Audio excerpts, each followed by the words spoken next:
Live from the demonetized part of YouTube, which is practically almost all of YouTube by this time, it is the Zankoku Tenshi Show. The show that 10 out of 10 professionals agree exists. And now, here is your host, the man whose most popular video is that of two twins trying to have sex with their stepbrother, Zankoku Tenshi.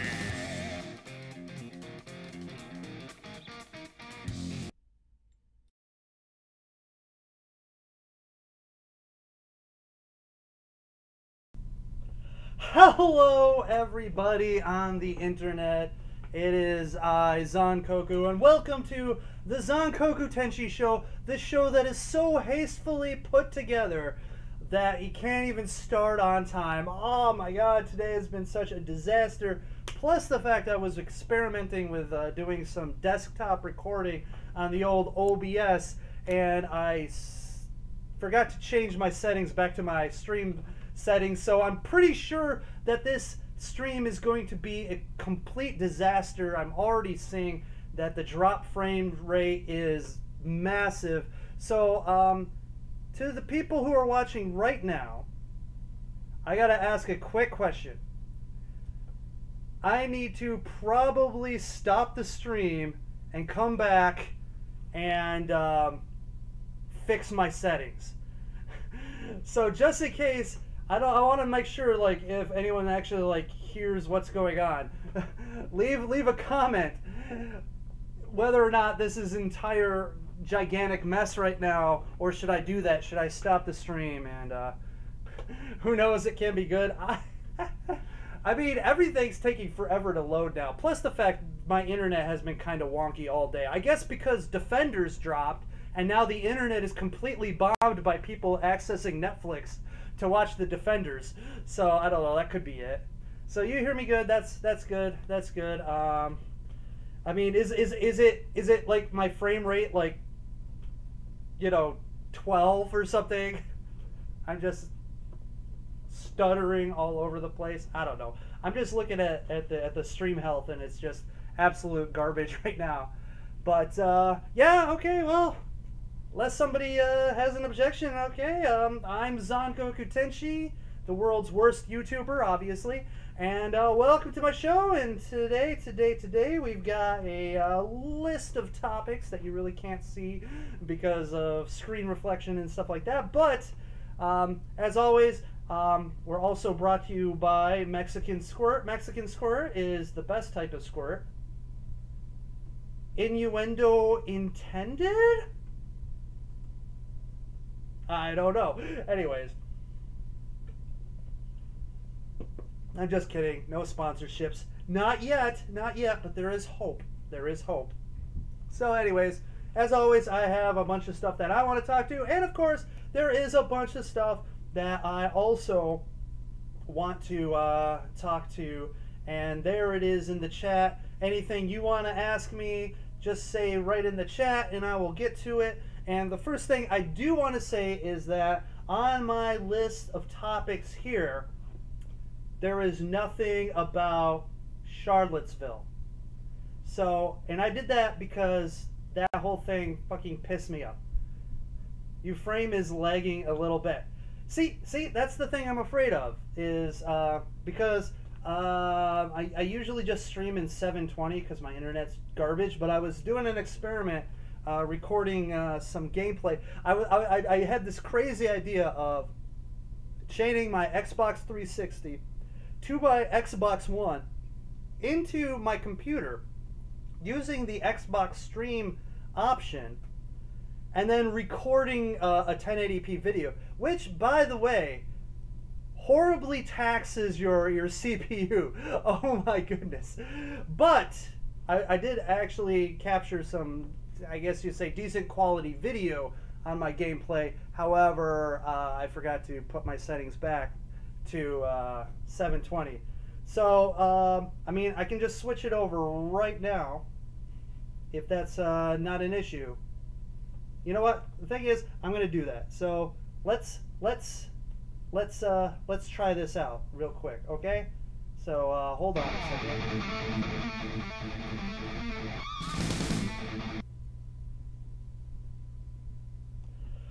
Okay, I am back. Wow, this is a bunch of craziness. Hopefully, that was the biggest part of the problem. But I think also the problem is, yes, I've been having internet issues all day. Things have been kind of slow. And once again, maybe I'm saying it's Netflix's fault for releasing the the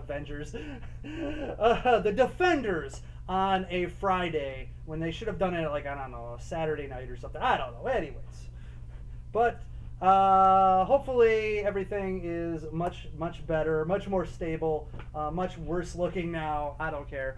But I mean, look at my camera. It's just horrible anyways. So anyways, like I was saying beforehand, nothing in here about Charlottesville because that whole thing pisses me off so bad. And I just don't, I mean, unless you guys want to talk about it, I am just going to stay away from it at this point because it's just like, it's just nothing but okay? So let's go. Let's get right into it. And the first thing I want to talk about is kind of an old story now because it's been several weeks. But for those of you who might not have known, Sony has gone on the Warpath against a bunch of websites and a bunch of YouTube videos because a few weeks ago some hackers broke the PlayStation 4 and now have a program to basically allow you to mod your PlayStation 4, which allows for all kinds of shenanigans such as playing burnt games and things like that. And of course, Sony went all apeshit, basically DMCA striking videos that even kind of mentioned it because they just went, oh my god, this is bad. Okay, mass flaggings, websites that even say VPK, man, go down. I mean, it was a gigantic shitstorm. And to make things worse, then the PlayStation Vita got cracked, and they came up with a way to jailbreak it. And I guess before you could jailbreak the Vita, but every time you turned it off, it would reset, and you'd have to reinstall it. Well, anyways, they figured out a way to make that kind of permanent, which also allows you to play pirated games on your PlayStation Vita, which also made Sony go insane again, and they decided to go on their mass flagging, striking spree. But once again, it just shows another hole in Sony's horrible security. I mean, like, first they get hacked and they lose a bunch of movies. They get like their emails and internal company documents get thrown out on the web, and then of course, you know, the infamous PlayStation network hacking that was going on. In fact, I got a couple free games because of that, because they had to apologize to people who were a part of the PSN for all the problems that they were having. So, I mean, that's kind of good, even though I don't really utilize the PSN all that much. But yeah, it's crap. I mean, the thing is, like, you know, with Microsoft and Xbox Live, sure, you get some downtime. Sure, there are some things that happen. But I have not seen, like, first of all, no one's been able to, at least, you know, widespread. It doesn't seem like anyone's been able to do anything with that 360. And I know there was like big stories about it when it first came out, saying that, you know, it has like the kill chip and things like that, and of course nothing about the Xbox One. But maybe it's because the Xbox One's not that popular, so no one's really trying. But once again, Sony just seems to be having some bad things happening to them, and then they're freaking out about it. I mean, let's look at their movies right now. The track record of some of their releases has not been all that great. I mean, the movie, what's the Dark Castle, the Dark Tower, kind of failing to meet expectations, and probably is going to struggle to get its budget back. And so, yeah, it's I find it just kind of like interesting that you've got this big, huge company that seems to be having a good go of it because of the PlayStation 4, but then all of this other stuff just seems to happen. They're almost, I don't know if you consider them a little bit cursed, But yeah, they are definitely not having the best of luck when it comes to everything outside of just the core gaming aspects. So I don't know, I thought I'd throw that out there because I really wanted to get that information out there. Like if you've heard about it or anything, you kind of heard rumblings about it. I thought I'd just let you guys know about things like that. Piracy is like herpes; you can't stop it, but you can suppress the outbreaks. You can. I've seen the commercials. Anyways, but the thing is, like, making it harder to pirate PlayStation games is definitely helpful to Sony's bottom line. I mean, piracy is a lot more rampant on the PC side of things, and I think that's partially why the PC master race loves PCs, is because they can just, end up pirating things if they don't like, the way that certain publishers do things. And I think it's kind of a shitty thing to do, but that's something they can end up doing, and you don't really have that kind of option on console. But in a way, it's a lot better for the companies involved on console because it's a lot harder.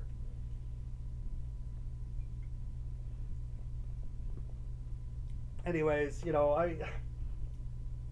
pirates. I mean, the thing is, like, I've got kind of what do you say, like, mixed feelings about piracy in general. Like, I don't like the idea of, pirating games and pirating movies that are widely available and are supported by the companies that make them. However, if we get to a situation like, for instance, a lot of times there's movies out there that I just can't get. I mean, I go onto stores, I go into Amazon, and they're just not available. They're out of print. They're, some like Thai version of the film with no English subtitles or whatever. I'm like, I can't. I mean, and therefore you're tying your hands, which is such a crappy thing, because there is all kinds of market out there on the internet for obscure movies and older games, and the thing is, like, the term on old games end up becoming abandonware. They end up becoming abandonware because no one's doing anything with the older games or the older IPs, and so then it's kind of like more of a gray area.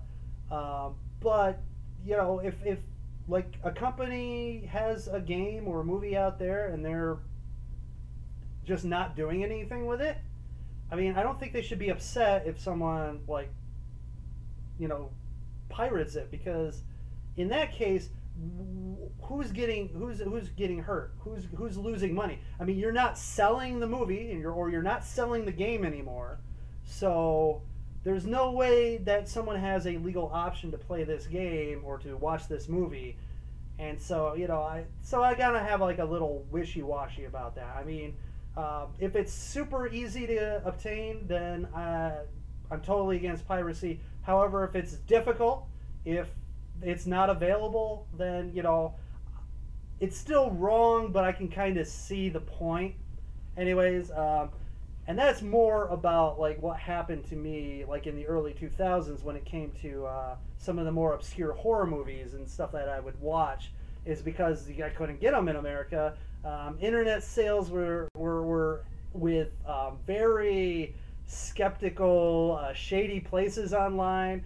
That was back in the old days where you just didn't want to give your credit card information out to any company because you couldn't really trust anybody online, because any Joe Blow could have gotten themselves a domain, said that they're selling these rare movies and stuff like that. Get your credit card information, and then they got you. So it was very difficult, and that's kind of like how the gray market happened in comic book conventions and stuff like that, is because there wasn't really any good places where you could get legit copies of things. And so, anyways, that's going way back into the past. So let's move on to the next subject, and that is something that has been kind of blowing up my Twitter feed. But that's because I follow a couple horror YouTubers on Twitter, and also I have subscribed to a couple horror channels on YouTube. And the Adpocalypse, the mass demonetizations wave has finally hit the horror YouTube community, and it seems like a lot of people in the horror YouTube community just seem to focus on horror. Like, I mean, that's probably all they consume, because they don't seem to understand that this has been a problem happening to almost everybody on YouTube, and that it just finally kind of hit them. So I feel it's weird that they're a little insulated from this information, that they should have been knowledgeable that it was happening. I don't know why they call torrents piracy. It makes real piracy look like nothing, when I mean, like, real piracy is like pirates on a ship stealing shit.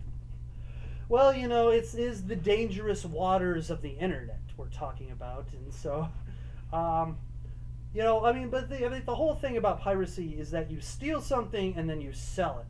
That's, you know, and that's why they said, like, the pirates are people who on the seas would steal merchandise from a merchant ship and then go sell it on the black market.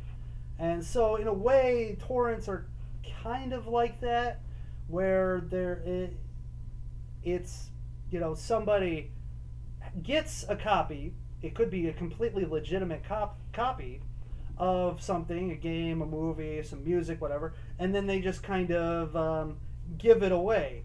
It's sort of, it's different, because there isn't much in the way of profit motive for the pirate at that point. Maybe it's more about, like, the idea of, like, oh, a lot of people are going to like me for this, you know, get some notoriety.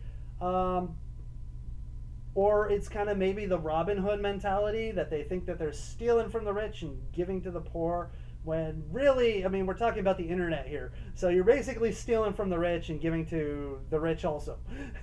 But, yeah, so, I mean, it's just the term they use. And, yeah, it's definitely not like the swashbuckling, aye, mateys, I hidden my treasure in the deep webs. It is a whole cache of Bitcoin and stolen government documents. Arr! I mean, I'm sure there is, like, somewhere on the deep web that's, like, you know, Long John Silver's buried information treasure. But whatever. It's, yeah, I get what you're saying. But going back to what I was saying, so, like, the horror community is now getting a lot of their videos being not suitable for all advertisers, and it's not surprising. Plus the fact it is horror movies, and maybe not every advertiser wants to have their ads going in front of a horror movie review, or an unboxing of, like, you know, some kind of bloody, disgusting horror box. But, you know, so I see that point, but yeah, it still doesn't make a lot of sense, because, and this is the thing, it's like, it's horror movies. I mean, is there going to be, like, a boycott because your ad showed up on a review of Buffy the Vampire Slayer? Or you're gonna be boycotted because your ad showed in front of a review of Night of the Living Dead, or a trailer reaction to the movie It? I mean, I don't think so. I don't see how anyone can be offended. And in fact, I would think that because of, you know, the relative group of people that are going to be looking for this type of stuff, you would say that it is a safe bet to put advertisements on these type of videos, because the people who are looking for these videos are people who actually want to watch that content, and therefore serving them ads is perfectly fine, because you're not like this person who sees, oh, you know, hey, this is a controversial video, and I'm gonna click on it because it says controversial, but I don't know what's actually going to be in it. And then you can see that it's, you know, a guy having sex with a goose. Yeah, okay, that is a controversial video. You got it right. But yeah, I'm appalled. And if, like, you know, this video is brought to you by Pepsi, a choice of a weird generation. Then yeah, I can see their problems. Hey, Pepsi, you know your ad's in front of a video of a guy doing a goose, right? No, I didn't I wasn't aware of that. Let me call some people. Yeah. So yeah, that portion of it really kind of boggles my mind because I don't quite understand the logic. Horror movies, yes, like horror movie reviews can describe violent content. They can have clips that show violent imagery, but in the end, the people once again going to look for that stuff are actually interested in that stuff. And I mean, if you're a horror fan and you're a horror junkie and you get offended by gore, that is really interesting. That's all I've got to say about that one.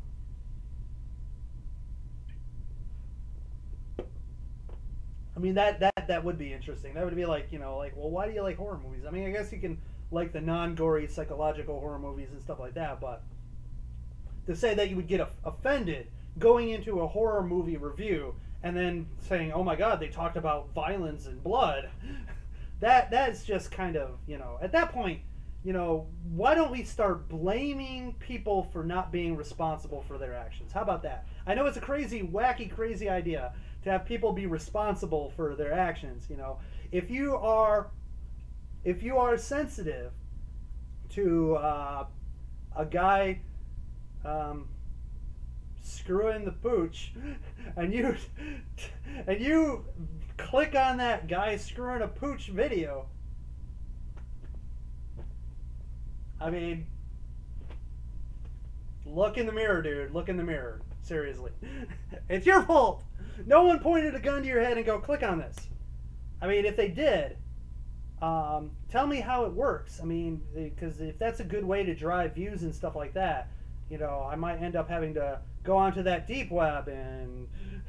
No, it's a joke. Google, it's a joke. It's a joke, Google. Seriously, Google. That was a joke. That was not anything other than a joke. You gotta watch it. The bots are listening. The bots are listening.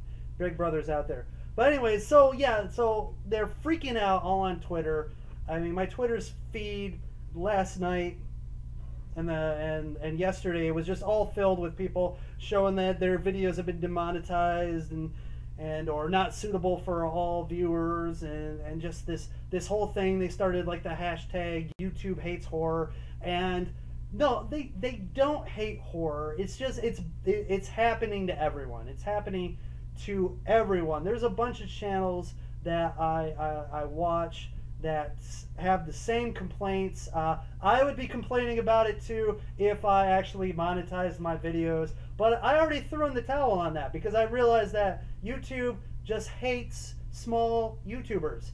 They hate small independent content creators. They do. They really do hate them. I mean, YouTube's plan is to create YouTube television and push YouTube Red, and that's just going to be like their version of Netflix, their version of Sling TV, and that's what they want. That's what they want to push. That's what they want people to know YouTube for, and everyone else can go fuck off. Basically, that's it. They're fine with the cat videos. They're fine with the random hydraulic press crushing videos, as long as they don't crush anything controversial. But and of course, videos by famous musicians that are full of sexism and full of racism, full of bigotry, full of sexual content and things like that. Those are all still fine to be monetized. I mean, I'm surprised that the Robin Thicke blurred lines video that has titties. That video, by the way, is available on YouTube, but it is not monetized. At least they drew the line there. But yeah, if you want to go watch some pornography on YouTube, just go to Robin Thicke's blurred lines video because it's straight up porn. But YouTube loves it because it's art, i.e., it's made by someone who's big and famous, and big and famous people are what we want here on YouTube, and everyone else is an annoying nuisance. I mean, basically, that's the thing that I get from this. I mean, that's the fact that YouTube doesn't talk to its creators, doesn't give you a opportunity to actually discuss your concerns and stuff like that. And I understand there are a lot of content creators, and there are a lot of content creators that I would consider in that medium range, which is like 100,000 to 500,000, and that's just way too many people to have personal one-on-one time. But there should still be a team that looks at any content coming from them and find like the ones where they really need to talk to people about and go there and talk, because I've heard problems with people who have over 1 million subs still not being able to get a human being. And I think that the number of people who or channels that have 1 million or more subs are quite small and should be at least able to get like some representative of YouTube to say, oh yeah, well this is the reason, that's the reason, whatever. I mean, that's one of the biggest problems I've always had with YouTube, is that the lack of communication, the lack of clarity, the lack of knowing. Because you know, when they pull something, for the most part, you don't know exactly why it was. They give you, you know, whatever that they say is the reason, but they don't point to the specific. Anyways, it's you know, every week YouTube and Google have to do something to piss off people, and this week is no exception. But really, it's welcome to the club, people in the horror community. And you know, it won't hurt you to maybe check some of the YouTube news channels. And I'm not talking about the actual ones under news in the YouTube suggestions, but actually channels that talk about what's going on with YouTube and the internet. Because you know, there is a whole world out there outside of just, you know, sticking with horror. And I know. I'm not trying to say that's all you do. It seems funny that people were surprised by this. Some people don't like gore in horror movies. I think they are pussy. Uh-oh, I've just been demonetized. I said the P word. They think the movies sucks because it's too violent and it needs to be censored. Well, I mean, first of all, anyone who wants things censored is no friend of mine. I am absolutely 100% against censorship in almost every form imaginable. And also, if you don't like gore in horror movies, that is fine. But if you want to be a horror movie fan, you can't expect people to not have gore in their horror movies. I mean, and there's plenty of PG-13 garbage out there that you guys can watch and enjoy. Just, you know, leave me out of it.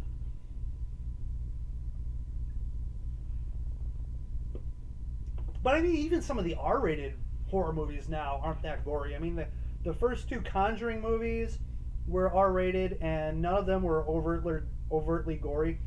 I just watched Annabelle Creation yesterday, and that movie was rated R also, and that wasn't really overtly gory. I mean, there's like a scene with some entrails and like half a person, but it's like the aftermath. But I guess I can see where some people would be sensitive to that. But I mean, that's why we have ratings, and that's why it says rated R for intense violence and gore, so you know what's going on. And plus, that's the thing, you know, you go to watch a review, and hopefully they tell you things about like the amount of violence and gore that's in there. That's why usually in my reviews of horror movies, I break down everything. My horror movie reviews are long because I kind of go through and break it down. And speaking of which, I do have a review that I have recorded for Annabelle Creation. And unfortunately, with my video editing software, I did a kind of a picture-in-picture thing where it showed parts of the trailer next to me while I'm talking about it, and I edited it in a way that kind of matched what was going on in the trailer to what I was talking about at the time. Unfortunately, it made my video like 10 gigs. And that's going to take forever to upload to YouTube, especially now that I seem to be having lots of internet issues going on. So I mean, I'm just curious. I mean, do you, whoever's watching, actually watch any of my horror movie reviews? And if so, do you care if the video review has clips, or should I just re-encode my review, remove those clips so that it's a smaller video file size and therefore quicker to upload to YouTube? I'm just wondering, because otherwise I'm just gonna be like Saturday night, start the upload, and then all through Sunday and maybe even a little bit on Monday, have it just be uploading for like 2 days straight. I don't know. But the video, I mean, it's good to go. It's ready to go. It's just, you know, I want some time where I'm not going to be utilizing the internet so that it can just do its thing for a long period of time. But that being said, spoiler alert, the movie is pretty darn good. And you like the clips? Okay, I mean, I'll leave the clips. I like putting the clips. I mean, honestly, there's not much in the trailers, so it's just like the first 5 minutes of my review that will have it. And then sometimes I think, well, should I repeat the clips again? And then I was like, is that more of a distraction? I don't know. Anyways, and they're not full screen because I could have done that if I had my old video editing software, because the thing is, I extract the audio from the original video. I guess I could do that afterwards and then re-encode the video. I guess I didn't think about that, but you know, the problem is still chopping it up and syncing the audio and things like that. And with my new video editing software, it seems like it would just be a very long and complex process. And yeah, I don't know if like the result of 3 minutes of footage is worth the several hours of trying to sync it all up and make me look like I'm not part of a badly dubbed Hong Kong action film. I mean, that might be actually entertaining, but I don't know. But that being said, the horror community, I'm not saying that the horror community on YouTube just sticks with horror movies. It seems that way because of the lack of them seeming to see this coming, that other people have been having problems, other channels have been having problems, and I just found it surprising that they all of a sudden, act as if they were been blindsided by this, as if there was like no idea that something like this was happening. But once again, it was just basically YouTube had been doing that already.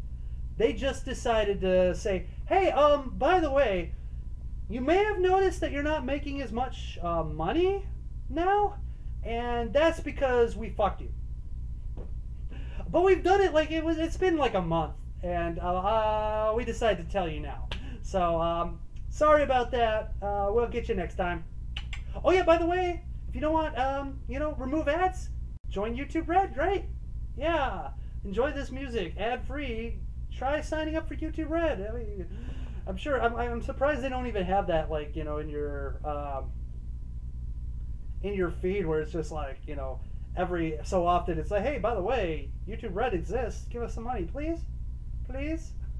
Anyways, gee, the whole ad thing has just become such a shit show. Really, it's become ridiculous.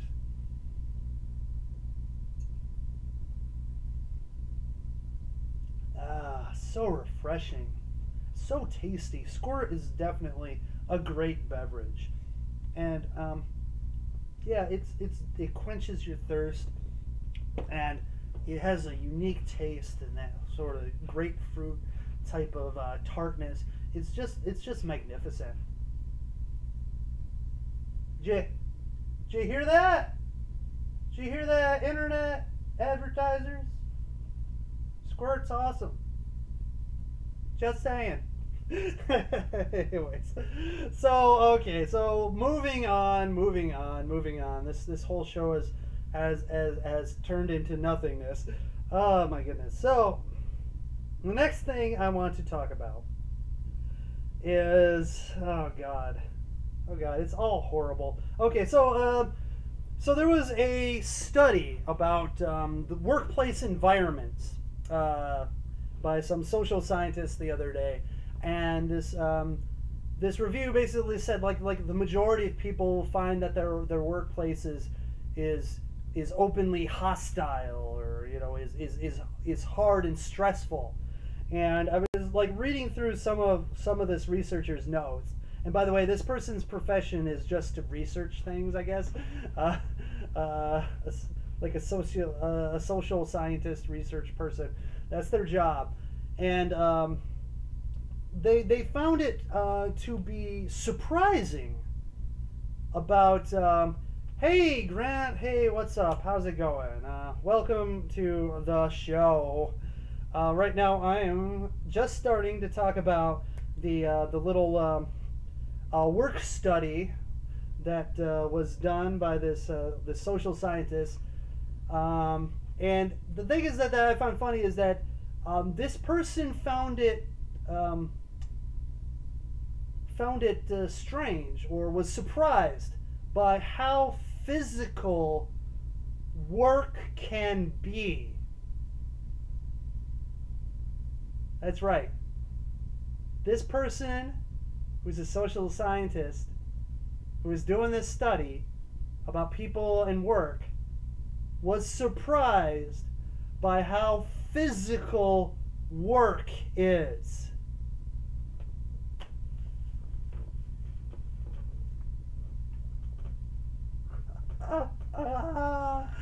Okay, so we all know that this person never had a real job in their life, just by the fact that they're surprised how physical work is. I mean, gee whiz. You know, anybody who's gotten a job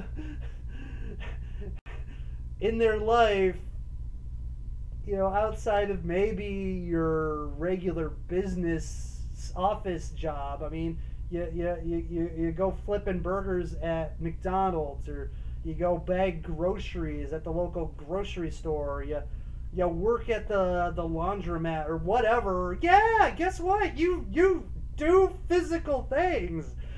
I mean, you work at a warehouse, you gotta lift boxes and put them on a conveyor belt and stuff like that. And I mean, it's the fact that this person was surprised that work takes physical effort is just another example of how out of touch the intelligentsia is when it comes to like real life, everyday, average American people. I mean, or average people in the world. I mean, yeah, work is tough. Oh, and it's stressful. Wow, I'm surprised it's stressful. Work is stressful. Wow, that is crazy. Next thing they're going to say is that the sky has oxygen in it, and a majority of nitrogen, by the way. Oh wow, just blowing my mind. This is good money being spent here for this awesome research that we all needed to know. Thank you very much. Oh my goodness, work can be physical and it can be stressful. Oh wow. I never, I mean, I must be so fortunate that my job doesn't require physicality or isn't stressful at all. My God, this is so ridiculous. I mean, and that makes me wonder about like what they mean by having a workplace that is openly hostile. I guess if it's a work that requires them to do stuff as being hostile, I guess, yes, all work is hostile because, oh man, you're expected to do things. Oh, you have a deadline? We expect you to make that deadline. Oh my goodness, but that can cause me stress. Oh my goodness, I'll have to do something. Oh, this place is hostile towards me. I mean, look, yeah, there's going to be a certain bit of,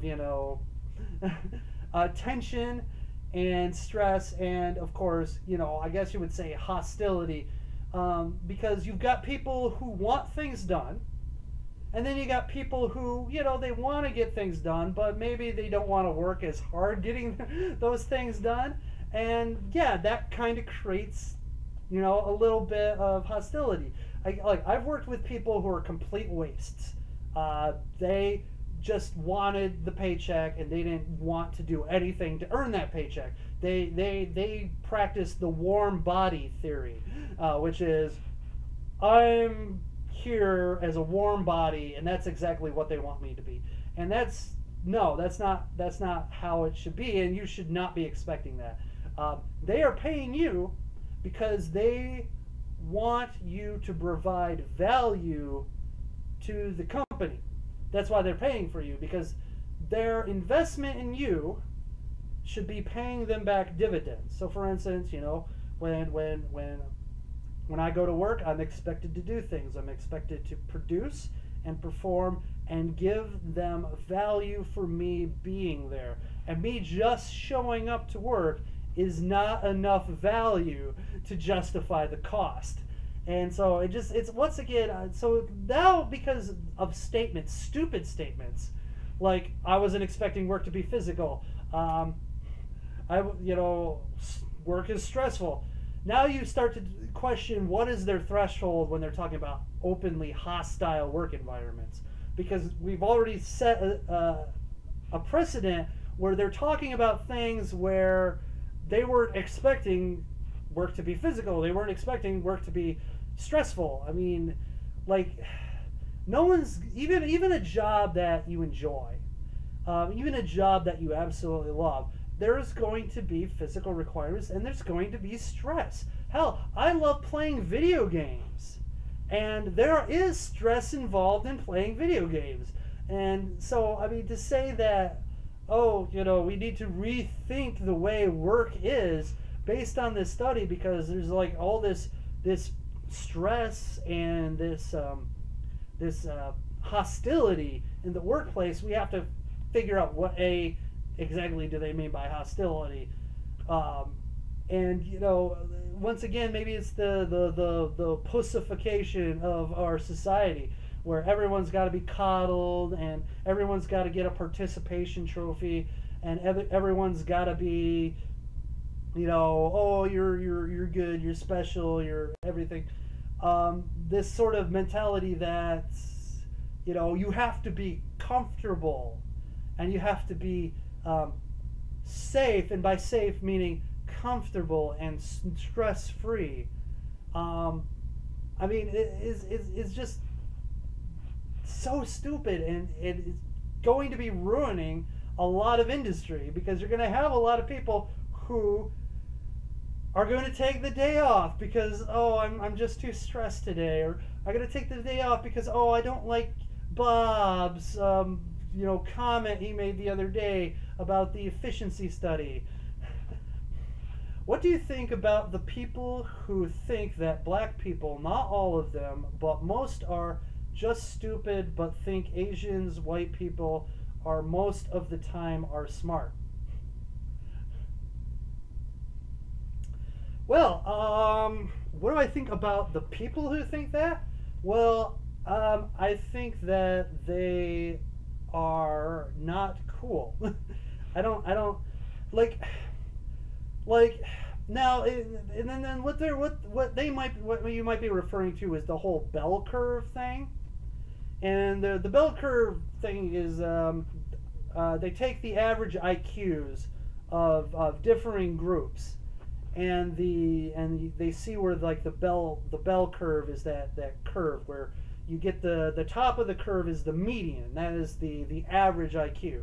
And there's this study that shows all the averages IQs, and I think it was like black people were lower on average than white people, and Asians were higher on average than white people. And so there's this idea, because of this bell curve study, that black people are not as smart as white people, and Asian people are the smartest people. And what I have to say about that is IQ is great and everything, but it doesn't always, is not the end-all be-all when it comes to intelligence. There's also application of intelligence, and there's also awareness that goes into it. And you can't say, that like having a lower IQ means you're stupider. It just means that the way you, I guess, the way you think may not be as efficient, may not be as straightforward. I don't know. I guess it's like you're of lower intelligence, but doesn't necessarily mean that you're stupid. There are people who are of low intelligence that can do quite well for themselves and can outsmart people of higher intelligence. And so, I mean, and the thing is, like, intelligence is only like one aspect of a person. And like I said, everybody should be judged on their complete person and not just a single aspect of their being. So to just use that, and I know there's a lot of people who just use that as, identity politics, race baiting, bullshit, and I totally disagree with that. And I don't know if there is any kind of correlation between education and IQ also, because I know that the black people in America tend to have poorer educational choices than other groups, because our school system is so screwed up, and maybe in a way conspiracy theorists created in such a way to keep certain groups where they are so that they can be easily controlled and manipulated for votes. I'm just saying, there, that might be a thing, but that's, I don't really have any proof of that. But sometimes you look at patterns and you go, something does look kind of strange. Why would a certain demographic vote a certain way for like 60 years and have basically nothing change for them for the better? You start to wonder, why do they keep voting for the same way? I mean, but then again, someone will go, well, the study shows something, and I don't know. It's definitely a murky area. I mean, when you look at statistics, Asian Americans tend to have a higher median income. They tend to have better paying jobs, and so IQ can play a role in that, yes. And so, but to say that that most are just stupid, or that most are smart, no, because when you look at the median scores, and that's where most people are, there are there's gaps, but there aren't like significant gaps. And so yeah, there are more people on the low end in certain cases, but that doesn't mean that the majority of them are bad for that. And like I said, IQ isn't all the end all be all of anything, and anyone who wants to use that as kind of like a weapon against this or that, I would be very careful about using that as a weapon, because like I said, it is not the definitive factor. There's also other factors involved, and that is, cultural factors also. There are, things like single parenthood rates among Asians are probably the lowest of all the different ethnicities, and that, has shown that having two parents, not being a child of a single parent household, is actually beneficial for the child, and those children tend to do better disproportionately than those of single parent families. So, and then of course you have like, orphans and stuff, and they do much, much more poorly, and that has to do with cultural things, because you don't have the mother figure, the father figures as strong of an influence on people. And people, when they're growing up, they tend to find figures of authority, find figures that they want to emulate. It's a natural thing. It's the whole part of how humans learn to do what they need to do to become, you know, adults. You know, that's how we learn language, is because we're mimicking what other people are doing. So children, you know, the whole, you know, the children will see something, they'll repeat something. That's why you be careful around children. You don't like to cuss and discuss certain things around children, because they like to repeat things, and that's kind of how they learn, is by watching and seeing these things. And so they go to the media to fill that gap of having, you know, a father figure or a mother figure. I mean, like a single mother family, if the mother's out working and rarely sees their kid, you're not really being a mother figure to them. And so they're looking to the media to find that. And unfortunately, you know, sometimes they'll go into the entertainment business. And so Nicki Minaj would be their mother figure, or someone like oh God, what's her name? Hannah Montana. Oh, I can't remember her name. Miley Cyrus. Oh my God forbid. They look at Miley Cyrus as a role model for what is to be a woman. Or a man looks at it and sees that's what a woman should be like, and so they're going to go looking for women like that as, you know, potential life mates and stuff like that. And of course, you know, the male role models, if they look to people, and let's say in the inner city, if like your male role model is a drug dealer or a gang member, you know, you're gonna, so there's all kinds of factors involved in the outcomes of people, and IQ, I think, is only like one factor of them. And I just don't think it's not a good idea to call anybody stupid. It's not a good idea to just go and look at someone and go, oh, well, you know, based on this study, you're more likely to be stupider than me, or based on this study, you're more likely to be smarter than me. I think what you need to do is judge people individually by who they are and what they do, and leave it at that. So, you know, the person in front of me, they're cool, they're a great person, that's great, that's awesome. You know, the person in front of me just, you know, stabbed me in my stomach, they're horrible, I hate them. As I'm bleeding out on the sidewalk. So yeah, I guess that's what I think about that. But yeah, just and of course it's not helping when, you know, you're not expecting work to be hard or physical, or expecting work to be a stress-free environment. That's just stupid. Yes, Grant, you're exactly right. That is not how the real world works. But apparently, people in academia and in the research world don't know how the world works, and that's why they have to research it, because they have to find out that work is stressful and is very physical. And in related news, water is wet. So, oh my goodness. So let's move on.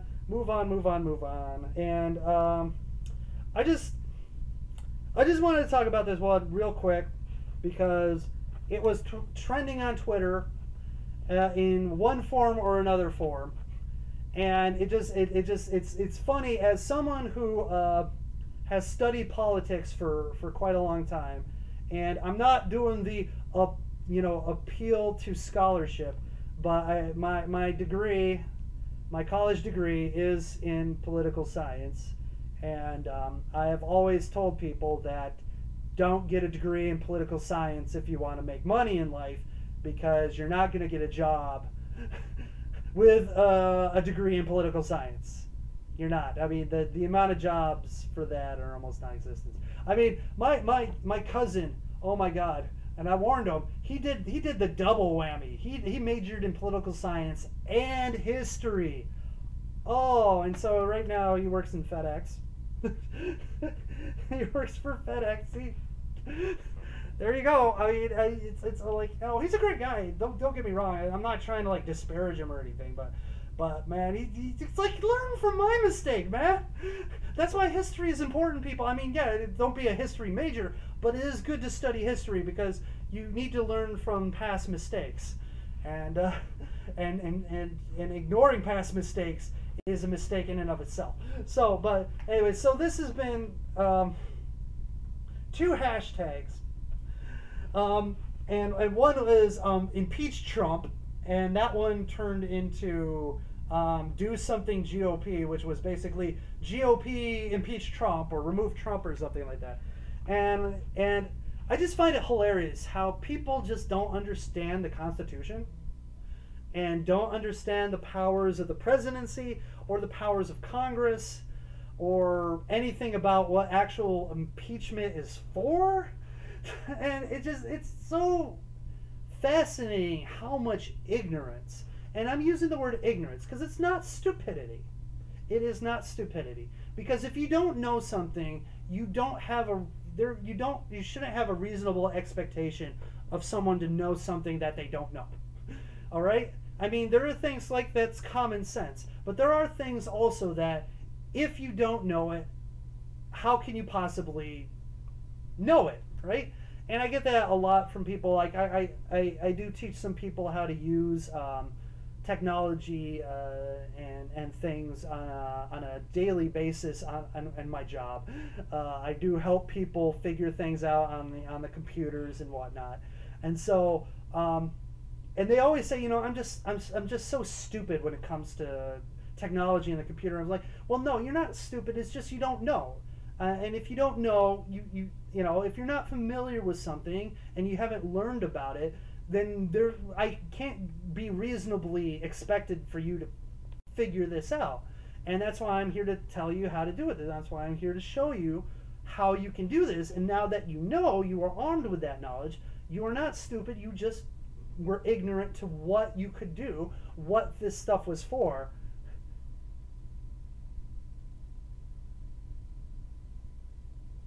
Well, yeah, I mean, it is, we are messed up if we don't know our rights, and it's always a good thing to know our rights, and our rights are very vast and plentiful, but also it's a good idea to check local laws and ordinances before you do something that you might not be sure you can do.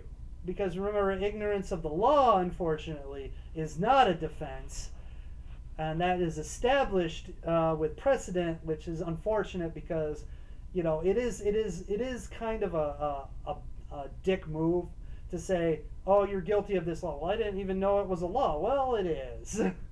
But it's your responsibility to know the laws, and that is true. It is your responsibility to know the laws of the place in which you are residing and the place that you are going to. With that being said, you just try to be a decent human being wherever you go. Usually you don't have to worry about breaking any laws, because as long as you're being a decent human being, you're probably not breaking any rules. But yeah, it's always good to do some research and ask around and find out, what's cool and what's not cool. But yeah, it's funny how ignorant people are of how the government works, of what parts of the government can do what and how, and it's just funny how, to them the threshold of an impeachable offense is just they did something I didn't like, or I don't agree with their view on something. That is an impeachable defense. I mean, an impeachable offense. It's just ridiculous. An impeachment is for high crimes and misdemeanors. Things like lying under oath. And Bill Clinton lied under oath, and he was impeached. And impeachment is actually the trial. And it is not actually removing him. So, for instance, if they did impeach Trump, it would just be a trial, and then the Senate would vote whether or not to remove him from office. And so far, no one has actually been removed from office as a result of an impeachment proceeding. And I don't think, it's really, you'd really have to have a president that shot a hooker in the White House. That's what it's probably going to take. And honestly, that's probably already happened and has been covered up. Andrew Jackson, I wouldn't put it past him if he straight up murdered several people on the White House grounds, and they just kind of just swept it under the rug. I would not be shocked if Andrew Jackson has a body count, an official presidential body count to his name.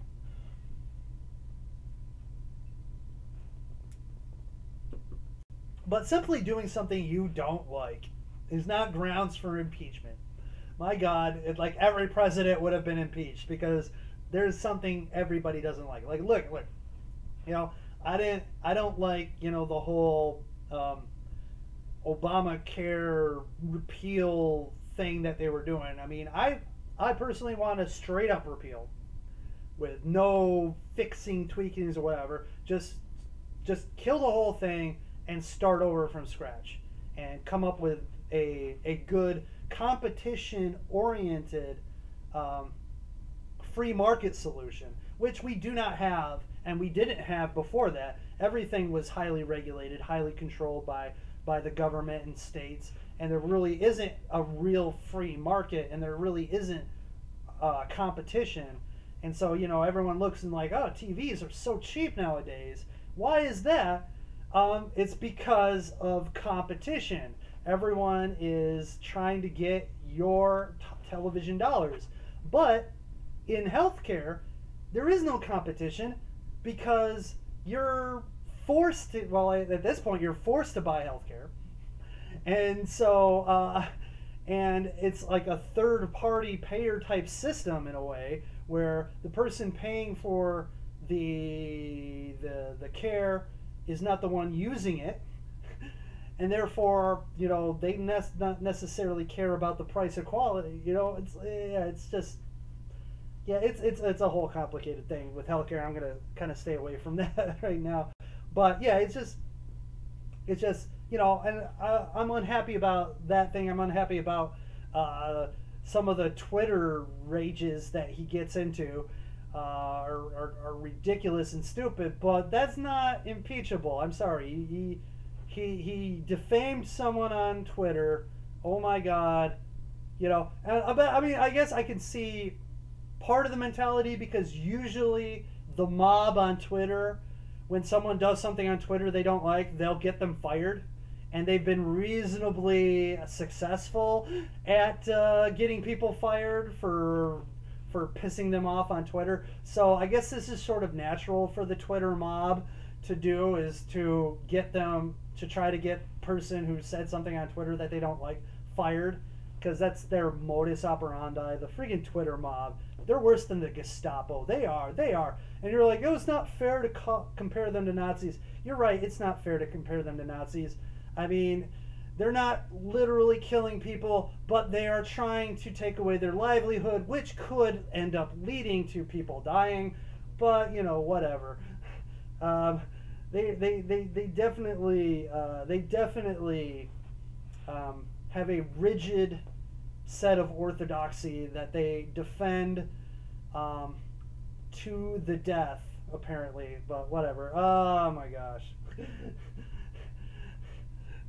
There's a little bit of a rant there, but I mean, it's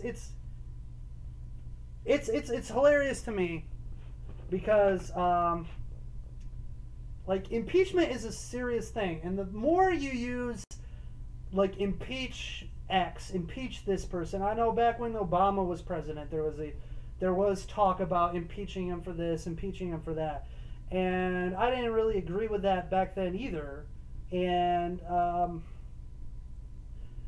because the more you use something for little tiny things, something that's very serious, something that is very, very serious, and you use it for what is inconsequential stuff. And honestly, this stuff is definitely inconsequential. This stuff is definitely, you know, small potatoes. It doesn't even register on the Richter scale of importance when it comes to the nation and everything. When you continue to use that type of stuff, you start to cheapen it, and it loses its importance and it loses its value. And then when you get to a point where you really do need it, it becomes more of a political shit show than an actual consequence and important process for dealing with criminal element within the government.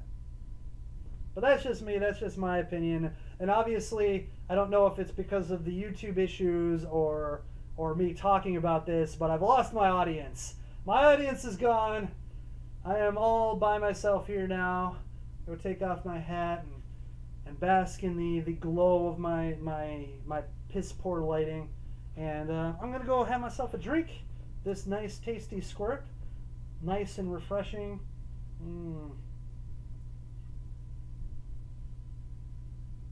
Oh man, that is some good stuff.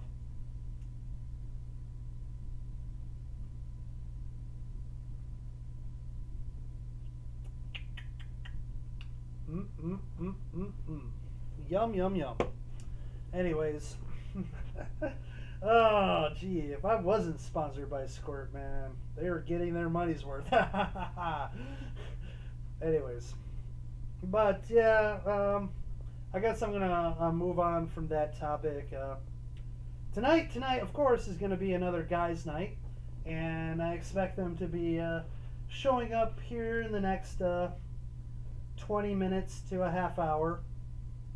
So, you know, I'll eventually cut this short. We haven't really come up with a good idea or a good way to record the gaming, but yeah, it seems like people are part of the group are more into that idea of trying to stream game night. But my God, especially with the internet issues I'm having right now, and the and everything else going on, it's probably not good. I mean, first of all, I definitely really need to get myself a better webcam.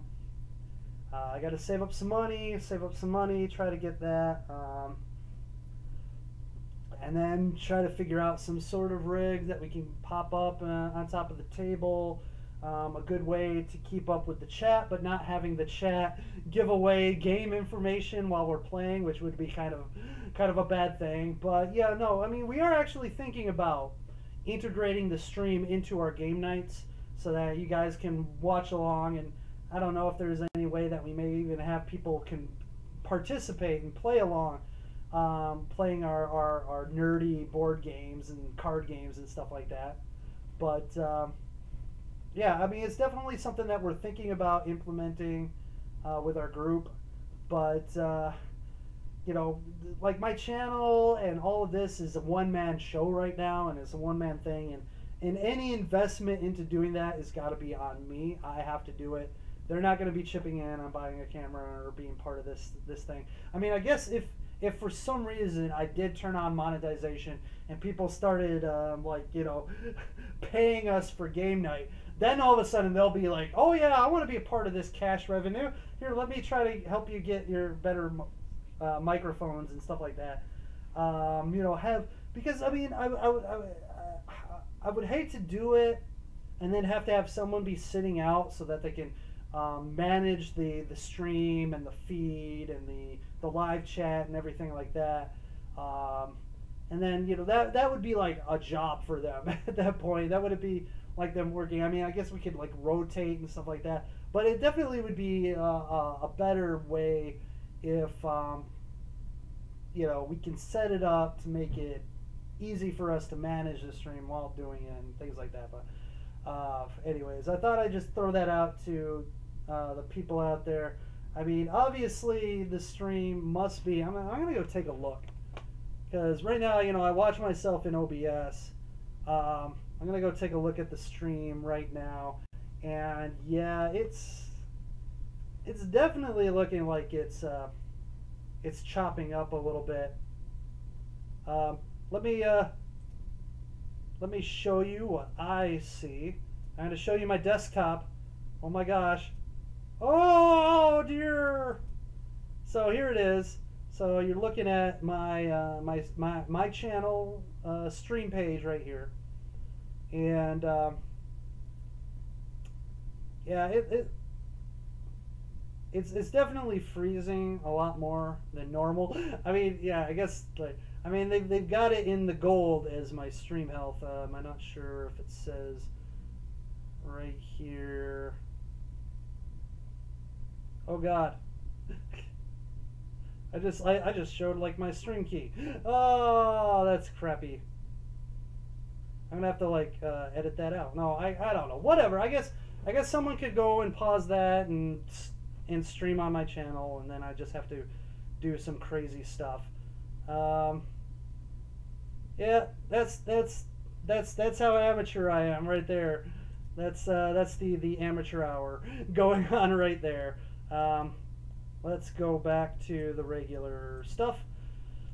All right. Yeah, that's definitely me screwing that up there. Oh yeah. This shows you how much I like try to share with people. Now I'm thinking I'm like gonna end up crashing the stream there. No, I was wrong. The key is still X'd out. So never mind. It wasn't as bad as I thought it was. I thought for a second that the stream key like wasn't encrypted still, but it was. So never mind. I don't know. I'm just an idiot. Don't mind me. I'm just a moron. Anyways, but yeah, the stream is definitely not healthy. My internet, like I said, all day has been acting up. So it looks like that's probably more of the issue than the stream setup at the time. So I don't know. Maybe I should just cut it short because I've seemed to have lost most of my my watchers, my viewers, and I mean I still have a few things that I can talk about, but honestly, I don't know. I definitely like it better when I'm talking to talking to the people in the chat, and unfortunately, they seem to have left, and I don't know. It's definitely getting kind of warm. It's like a cold day out there, but yeah, it's gotten really warm. Probably the hot lights going on.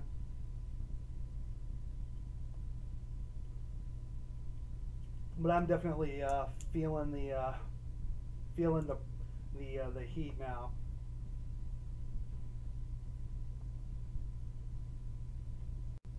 Oh no, it's all that workplace stress, isn't it?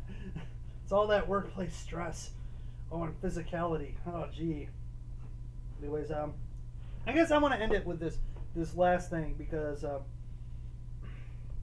last week I talked about this ridiculous story about Stephen A. Smith wanting the NFL to force a team to hire Colin Kaepernick.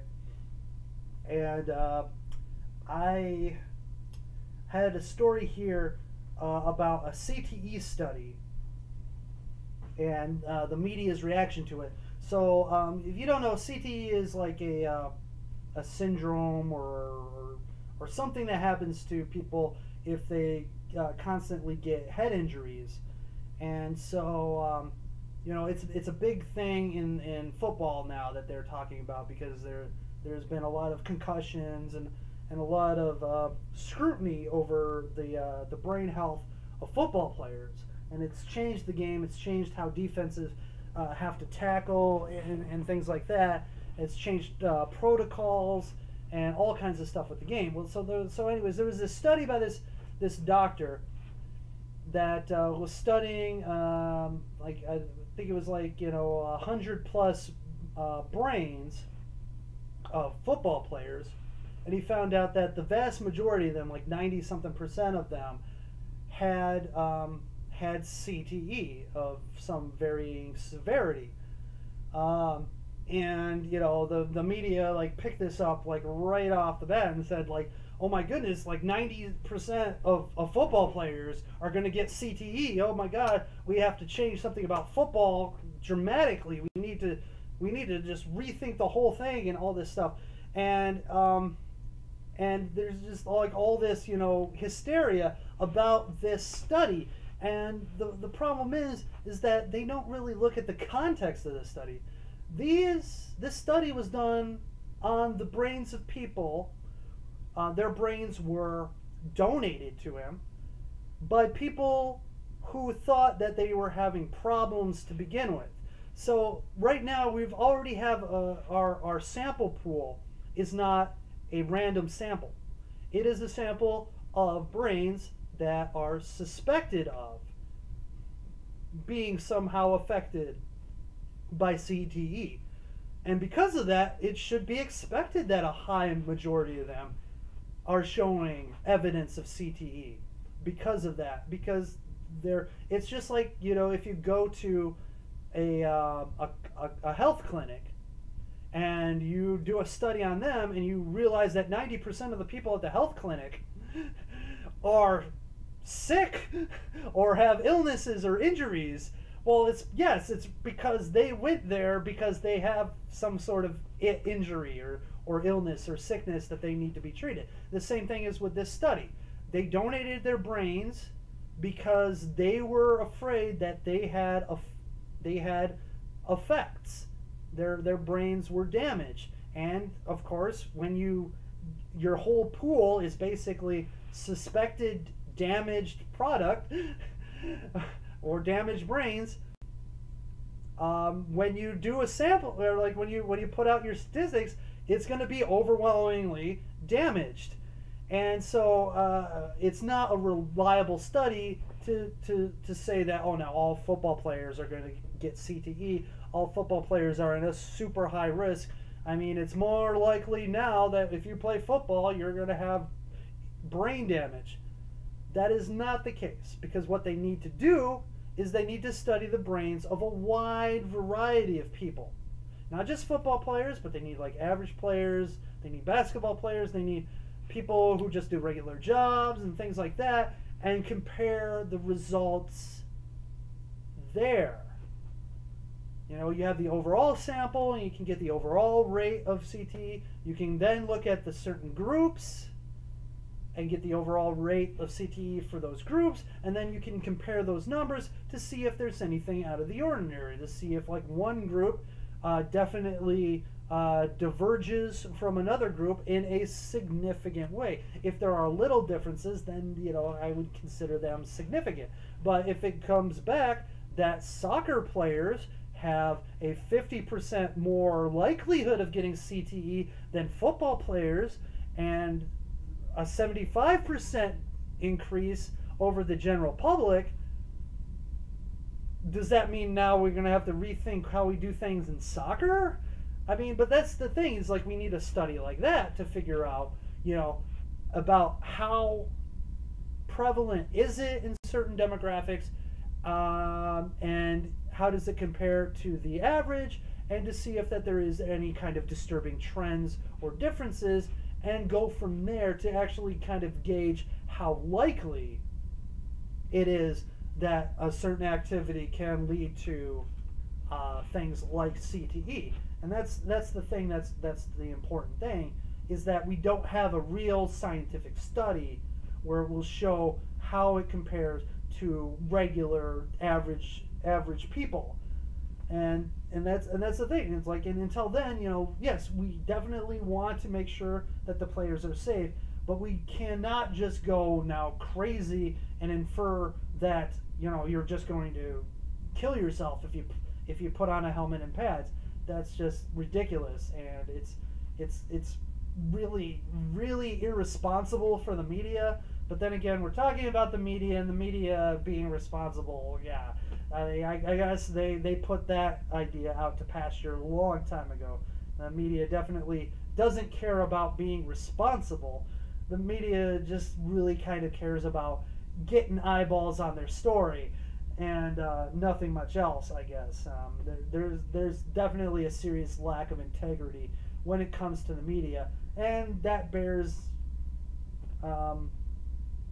what happens when people are asked about how much they trust the media. The numbers are very low for the media. They don't really trust the media, and it's because of media behavior like this, where they conflate or confuse or downright lie about things just to get a good headline, just to get some clicks, just to get some views, just to get some retweets.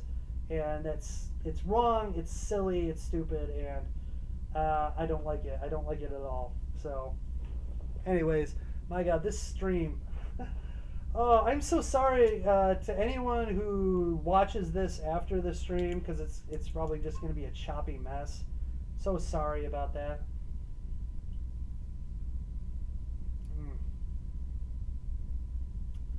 I'm all out. No. Now I'm going to have to go to plain water. Oh, first world problems. First world problems. Anyways. Yeah, it's... I mean, I don't think anyone's going to actually make it this far into the video anyways. This was just going to be chalked up to a bad day at the office, I guess. You know, sometimes there's things you just can't control, and sometimes I can't control the internet. I should have known when I was on YouTube earlier today, looking at some videos. I should have also known when I was on Netflix today to watch the first episode of Defenders, and it was a little slow. I should have known at that point that I was experiencing some issues, but no, I thought I'd give it the old college try. It didn't work out the way I wanted it to, but then again, nothing on my channel ever works out the way I want it to.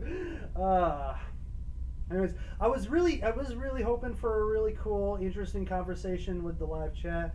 I was hoping that some of the people in the horror community would have stopped by and said hi, but you know, I guess it is Friday, and not everyone has a Friday off like I do, and not everyone is available in the afternoon like I am. I know. I need like some way of having a better time of doing this, but the problem is I don't want to do it like late night Friday, because usually I work Saturday mornings. And then like if I'm doing it late night, it's going to be in the middle of the week most of the time. And then how many people are available in the middle of the week and late night? I don't know. I just can't seem to find a good spot for people to watch. And also, you know, I'm not that good at what I do, so I don't know.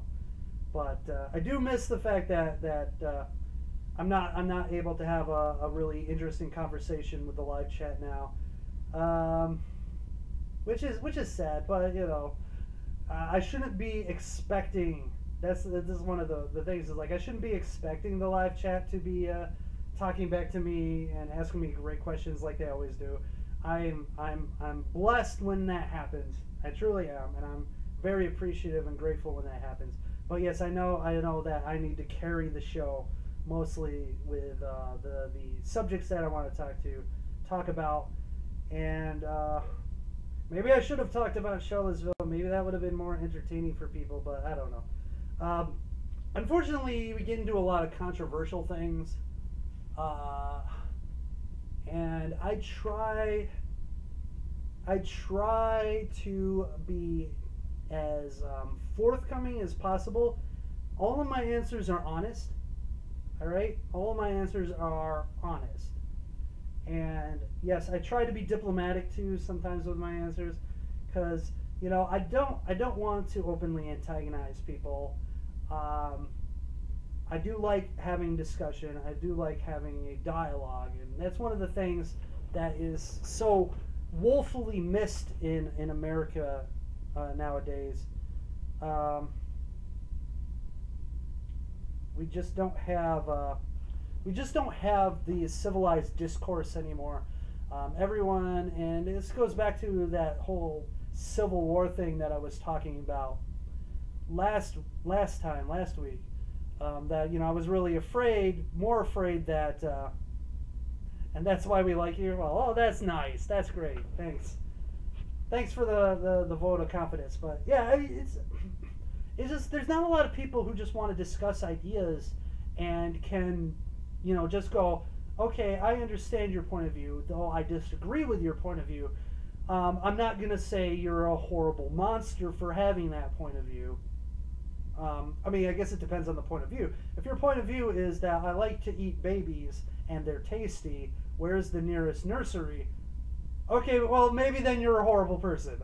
Okay, I disagree with your view. I respect your rights to express that view, but I'm also going to be calling the police. Sorry, just in case you decide to go to one of those nurseries, because that's just not cool eating the children. No, not good. No, not good at all. Anyways, but yeah, so it just like too many times people when they're confronted with an idea or a person that doesn't agree with them or their views, too often nowadays it's like, oh, this person, I can't talk to them. Oh, get me away from this person. Or, all you're doing is you're spewing, this, and this, and that, you're a bad person because you have differing opinions. And they conflate things so out of proportion to when you have like an honest attempt at understanding, they go all out of their mind and conflate the thing into things that they aren't. So for instance, if you want to question why certain things happen the way they do, if it's along the lines of anything controversial, all of a sudden you become an instigator, or you become like the worst of the worst on whatever side of the idea. So for instance, you if you want to question whether or not we should be removing historical statues and monuments, if you say we shouldn't, the one side will automatically say, "Oh, you're just a Nazi, you're just a white supremacist." They already put you in the far category and demonizes you there. And on the other side, if you say, well, you know what, we should remove some of them because we shouldn't be honoring that part of our past, then the other people go, well, you're just a social justice snowflake. You're part of the leftist commie Antifa, and you're automatically putting them on the farthest worst part of the other side of the debate. So, and you can't have any conversation with people because if you're not on their side, more often than not, they either just dismiss you or they go out of their way to degrade you as a person, to lump you into groups that you may not even be remotely affiliated with, and they do other things like try to get you fired and stupid things like that, or they'll try to get you to not have a speaking engagement at a school or something like that. So it's sad because we can't have a conversation, and the only way we can actually understand each other and do things together as a people is to actually be able to talk to people and discuss things and be rational and adult about it. Jim the Thug says, what do you think about people who think prison should be a hell zone where Big Bubba is a big teach you a lesson guy bullshit? Okay, well, so yeah, and this is a complex thing too when we're talking about prison. I mean, prison definitely is supposed to be a punishment. But I'm also a believer in the punishment should fit the crime. So for instance, stealing a loaf of bread because you're starving should probably be more of a misdemeanor than, let's say, breaking into somebody's house, raping their children, and then setting them on fire with gasoline. There's a difference between the two. And the person who does that probably shouldn't have a long prison sentence because they should be put to death. Like, there are some crimes that are so heinous, that are so abhorrent, that are so inhuman, that why do we even waste the money basically letting these people live if they're that such of a waste of existence? I'm sorry, if you go in and you rape a family and then set them on fire,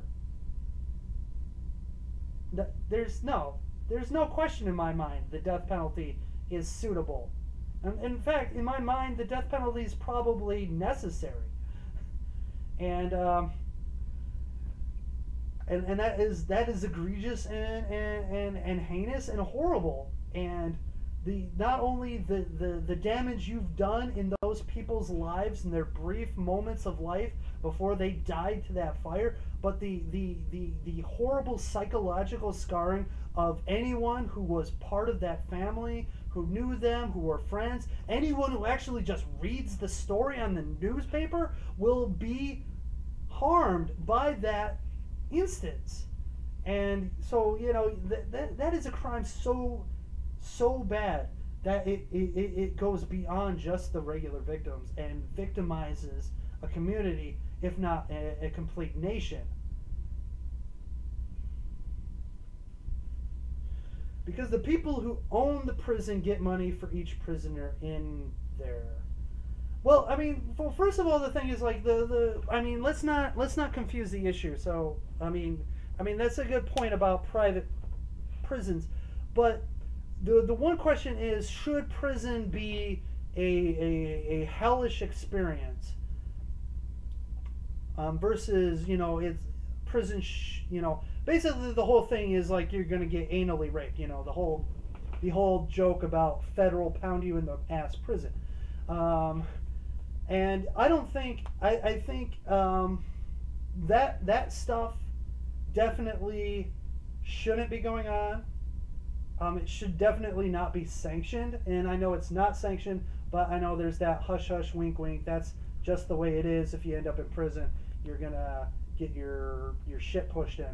But yeah, I don't think prison should be a hellhole per se.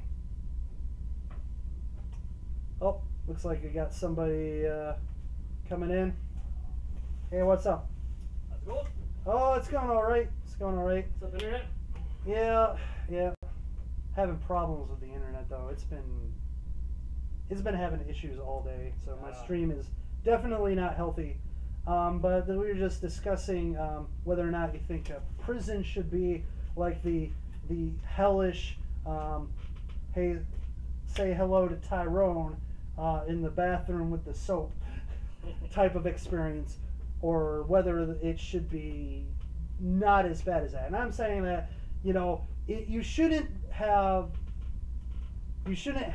oh no, I'm going to prison, I'm going to get raped. That shouldn't be the issue. I mean, that shouldn't be the issue, but at the same time, how do you prevent that unless you have like basically no interaction between prisoners? Yeah, well, I'm saying there are, I think, instances where the stuff happens because they're looking the other way. That's probably true, and if that's true, then you know, people who are looking the other way should be going to prison. Yeah, I mean, if you're looking the other way, you should end up going to prison. But yeah, I don't think, like, I think it's cruel and unusual to sentence someone to prison if that means they're going to be constantly raped and beaten. I think that's wrong. I think they need to be incarcerated, separated from society. I think that there should be a push for rehabilitation if there are certain crimes there are certain crimes that are so bad that there has to be the death penalty, because it's just a waste of money to keep certain people alive that you know you're never going to release out there. What is the point of having them be around if you know you're never going to release them, and their existence is for what reason?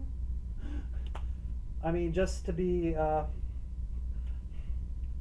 oh, by the way, Grant said hi there, new person. Oh, hey. Sorry, I wasn't paying attention, Grant. Yeah, that's okay. I mean, I was paying attention to what Zankoku was saying, but I was not paying attention to chat. Yeah, nobody can pronounce my name correctly. Zankoku? Yes, there you go, Zankoku. Zankoku. Yeah, it's like you know, Zan as in dawn, Ko as in go, and Ku as in boo. Anyways, I just love it like when I'm like on someone else's stream and I pop up there and they go, hey, and then they just completely massacre the name.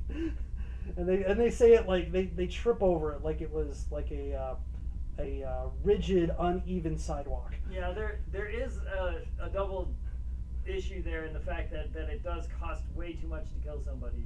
Like that, it shouldn't, but at the same time, like, I mean, you do have to go through all the due process. Whatever happened to a bullet? I mean, yeah, You know, if it's good enough for Soviet Russia, it should be good enough for... I don't think, and I could be wrong, I assume you're insinuating that it costs more money because you have to go through a lot more legal stuff to make that happen. I mean, because basically, yeah, killing somebody compared to letting them live in prison for 30 to 50 years, I suppose if you look at it as the way that prisons make money off of people in prison, you know, basically selling them as slaves effectively, you know, doing labor, whatnot, then you could be going on that route. But yeah, I'm not sure exactly on what aspect you're saying it costs more money to kill somebody than let them live. And then the thing is, like, about private prisons is, like, I honestly do not have a problem with private prisons as long as there are certain standards. First of all, they should not be paid by prisoner. They should not be paid per prisoner.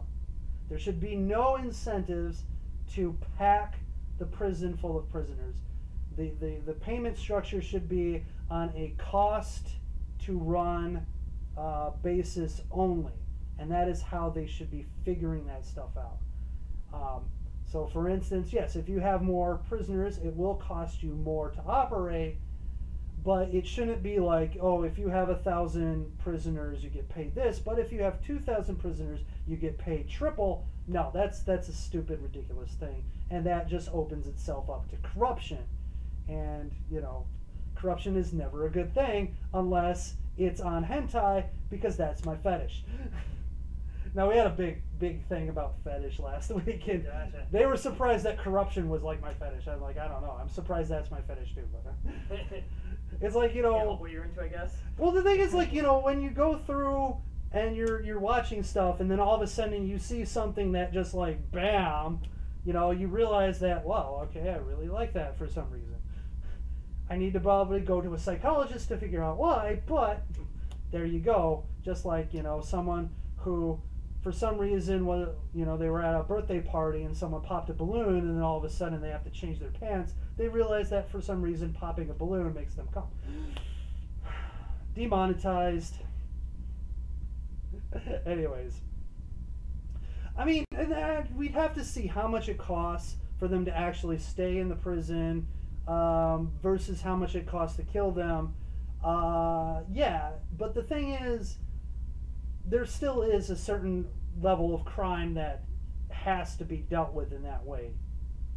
And, you know, I used an example of someone going into someone's house, raping the family, and then putting them, setting them on fire and killing them. You don't have to talk me into the death penalty. I definitely agree that basically if we're I don't think society should throw away money on people who do that heinous of a crime. I don't know what the line is. Where do you draw the line? I don't know. But I definitely am not against the death penalty. Now, so Jim the Thug says you need the legal stuff. If you don't, you get fucked by killing the wrong guy. Well, first of all, here's my advice. If you don't kill someone, you don't have to worry about killing the wrong guy. Am I right? Sure, yeah. Exactly. So this is my legal advice to you people. Don't kill people. I mean, it's simple as that. You don't have to worry about killing the wrong guy by not killing people. Well, the thing is you also get, like, you know, you can get some pretty good frame jobs. And well, if you're trying to get somebody killed and you just frame them, I mean, like, you got to make sure that stuff doesn't happen. Well, I mean, the thing is, like, I bet you, like, the frame Oh job, yeah, that is such a small thing. Percentage of what's going on. But still, one person getting killed for getting framed for something they didn't do. Yeah, I mean that is bad. Like, that is bad. But that's why I think the threshold for the death penalty is so high. Right. I mean, so yeah, you got framed for killing X person, but let's say, you know, it was just some guy who got stabbed. You know, that's not necessarily death penalty worth. Now, if he got stabbed 42 times in the nutsack before he died, and then you cut off his junk and shoved it down his throat, and then his death was caused by him choking on his own dick. Okay, now we've gotten into a certain situation. Once again, this video will now be flagged by YouTube and be placed into the gulag and everything like that. You still have the whole situation of where do you draw the line? Because I don't know where that is. Like, I mean, I think the thing is that we know. I think you know when it's a bad situation. I mean, you know the difference between just a regular everyday murder, which is a sad thing to say. The regular ho-hum everyday murder. That's just the sad reality of life. But your outstandingly cruel type of crime, yeah, there's definitely a difference. And I think it's kind of like how they say, like, pornography. The judge once says, it's like, you really can't define pornography, but you just know it when you see it. And it's like, you know, you see two people having sex, and you see things go into other things. You know right then and there, okay, well, that's porn. You know, I don't know. Anyways, you know, so that's just me. That's just my idea on that. So who else is coming? I think it's just us. Oh, just you two? Ryan might come. Ryan, maybe, yeah. Okay. Something came up with his kid. Something always comes up. Alright, well, I should probably be ending the stream since it's been in the yellow or red. What if you get a false allegation? Like, okay, this is why the legal system is set up like it is. The famous quote is, I would rather let 1,000 guilty men go free than see one innocent man put in prison. And that's why our legal system is the way it is. It is very hard to get a conviction, straight up conviction in our legal system. That's why you hear a lot about plea deals and plea bargaining and all that stuff. I mean, most prosecutors, they make their name on getting pleas because going to trial is extremely difficult because the burden of proof is so high on the prosecution because you have to, without a reasonable doubt, prove that this person committed this act, and that the act was not a lighter act. And there's all kinds of other things that come into to play, mitigating circumstances, the justness of the law. There is a thing in our court system called nullification, and it's jury nullification, and the juries do have a right to vote not guilty, even if the evidence is that the person is guilty, but because they think that the prosecution is being malicious in their prosecution. In like an example of having a higher charge for a crime when it could have actually been charged as a lower crime. Or the law itself was an immoral law in the opinion of the jurors. This happened during the Fugitive Slave Act days, back before the Civil War. Slaves would escape to the north, and the law of the land was, if they were caught, they had to be brought back to the south to their slave owners.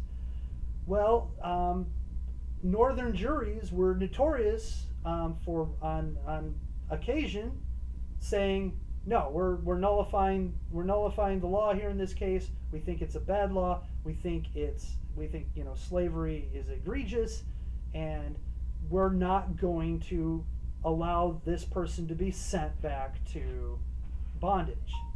So that's one case where you see that there's a lot of leeway. There's a lot of pro-defendant type stuff in the law built in because we want to be very careful. We want to try to make sure that the guilty are the ones punished. And yes, there is corruption within the system. There are people who bend the rules. There are people who outright break the rules, and that is bad, and those are things that we need to address. There are judges who ignore the law.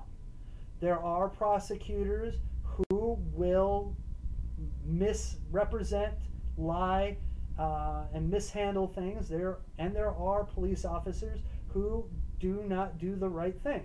I mean, in any system, as large as it is, there is plenty of opportunity for that stuff to happen, and that stuff needs to be stopped, and needs to be stopped as quickly as possible.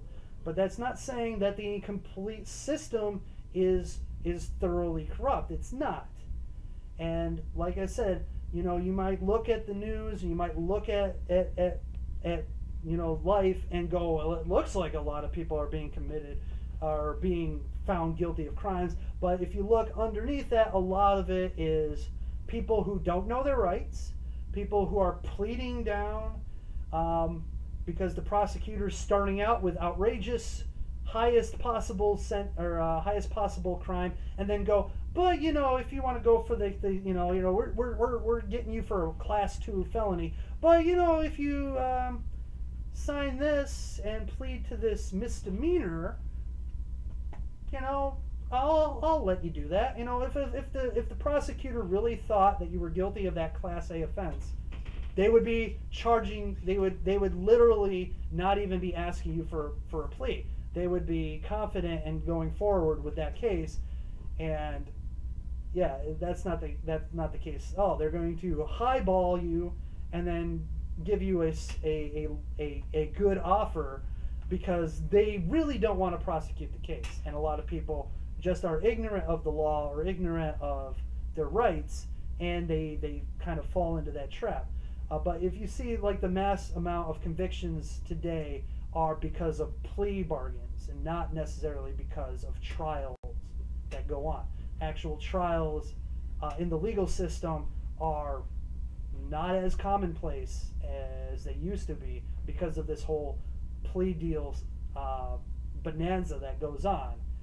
And honestly, I think more people get let go when it comes down to jury trials. More people are acquitted than they are convicted in those certain situations. Of course, I don't have the stats with me to back me up, so you can look that up, and if I'm wrong, then definitely plaster me. But I think the last time I really looked at stuff like that, it was surprising. So when you talk about false allegations, you're still talking about a lower percentage of what's going on.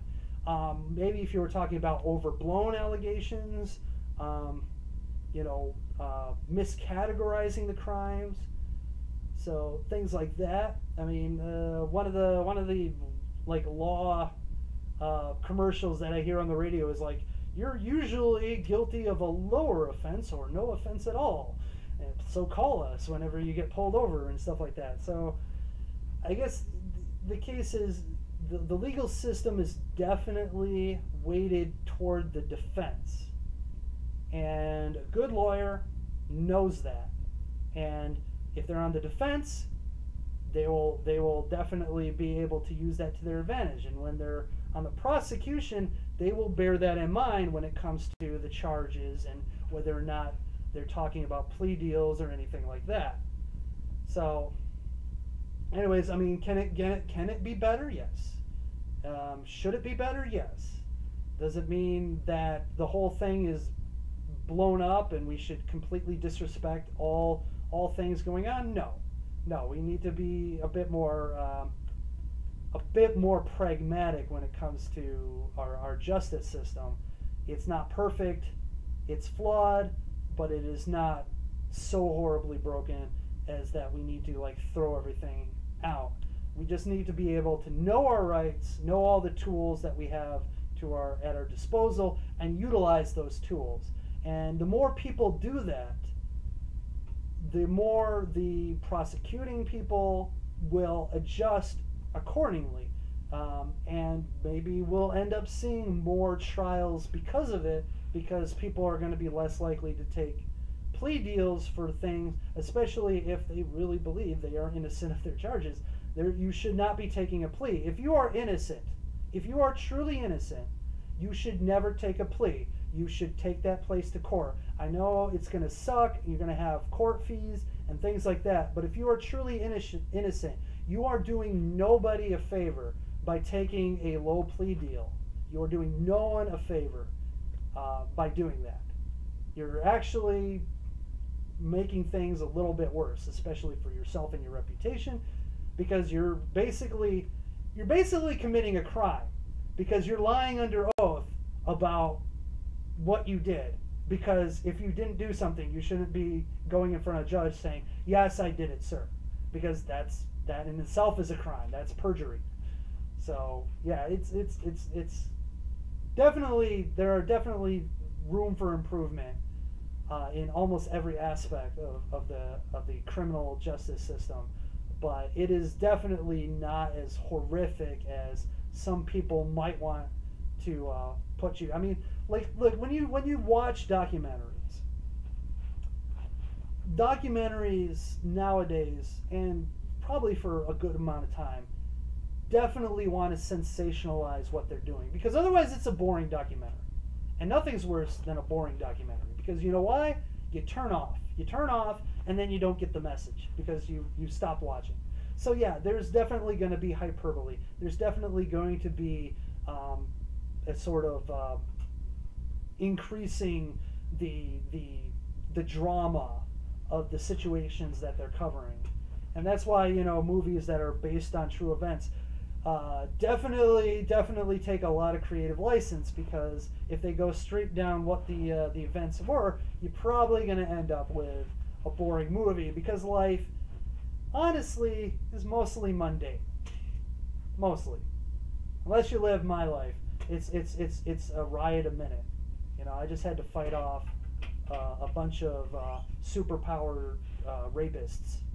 I don't know. From the outside looking in, your life looks pretty mundane too. I could be wrong. They don't need to know that. For all they know, I'm some jet-setting superhero. Oh yeah. Who loves Mexican squirt. Oh, it's empty. Anyways, but yeah, it's about 2 hours, and I got my guests here. I should be a good host and not ignore them. But it's been good talking to you guys. Sorry about the stream and its volatility. Hopefully my internet will be working better next time. And look forward to my review of Annabelle Creation. I will upload that, clips and all 10 gigs of that video file. And it'll just take a little bit, like a couple days. So bye Jim, bye Grant, and everybody else out there in YouTube land. And remember, don't kill people. Just don't. Just say no. Just say no to killing. And I will see you guys later.